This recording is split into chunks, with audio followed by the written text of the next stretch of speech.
So for our task 2, load up the PowerPoint first, and there is a list of the things that you've got to do there, so you can just work from that and use the video as you need help at each stage.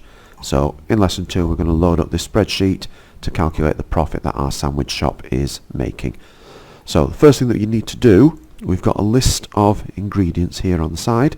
You need to make each of your sandwiches from 2 ingredients. So let's start with an example then. We've got a beef and onion sandwich there. So we've got our basic costs, so this is the bread, the margarine, paying the rent on the property, electricity, paying your staff and so on. Right, ingredient 1, it's a beef and onion sandwich, so we know first ingredient is going to be beef. You can type it in or you can click there, Control C, over to here, Control V. And what it will do automatically, the spreadsheet will take the cost, because the cost is already in that table there. Now we want our other ingredient, so let's copy and paste that. So once we've got those 2, we can click in the total cost to make.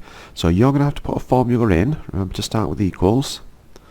Now what you're going to need to do to get the total cost, we need the basic cost, we need to add the cost of the ingredient 1, we need to add the cost of the ingredient 2. So you need to put those together, get your formula. Once you've done that one though, you can replicate that, because it will be useful for all the others. It won't work at the moment, but when you do the others it will be there.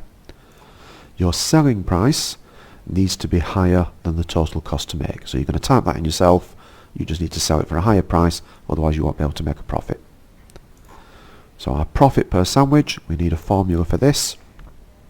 So I should just say on the selling price, you can't replicate it. You're going to have to do it for each one once you've got your other ones in. Profit per sandwich though is going to be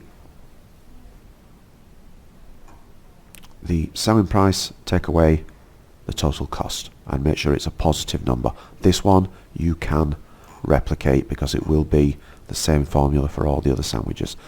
Now these here, if you notice, every time I've been doing something these change, because in a real business they do change. So that's fine.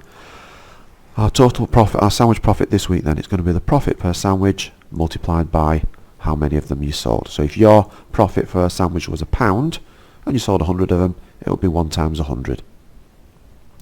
Total profit here, we're going to use a sum function to add all of those up. Okay.